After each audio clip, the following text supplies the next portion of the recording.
Hey guys, welcome back. Today's quick tip is about running custom wiring in your Panther car. So I'm right in the middle of another one of my useless projects, so I thought I would take this opportunity to mention it. So there may come a time when you want to install a sound system or auxiliary LED lighting or any other type of electrical device where you're going to have to run new wire and create a new circuit.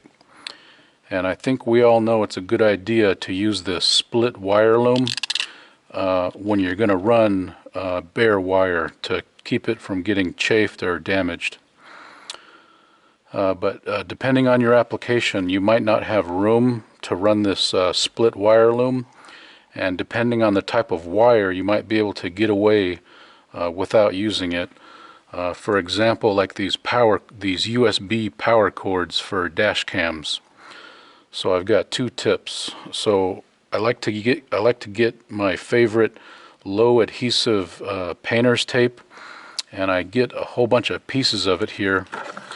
And this, I'm going to take off my A-pillar,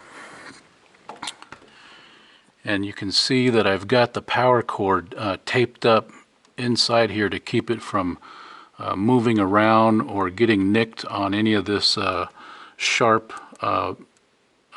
panels underneath here. And I really like this low adhesive tape because this has been in here for over a year, and I'm gonna reuse it, and it doesn't leave a sticky mess like other tapes. So that's kind of neat. And the second thing is, when you're running wire up in the headliner, it tends to want to fall down out of here, so I've got a tip for that. So I've just got a little piece here, but imagine this is a big roll of tape. So what you're going to do is start to tape up the wire something like this, like you're going to tape it. So get it on there like that, and then now you're going to go the opposite way, and you're just going to keep on winding it up until the, well, that's not working, until the wire is covered up.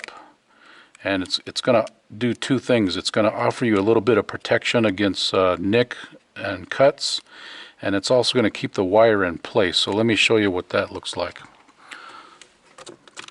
So this is one I've already did, and I've got it on this USB power cord, and maybe you can see all the little fuzzy fiberglass that's stuck to the tape, because once you get an entire length of cord and you stick it in there, it doesn't go nowhere. It's going to stay put.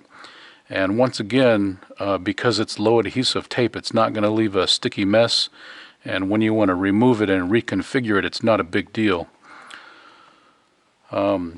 Okay, that's pretty much it. Thanks for watching. We'll see you next time. Bye-bye.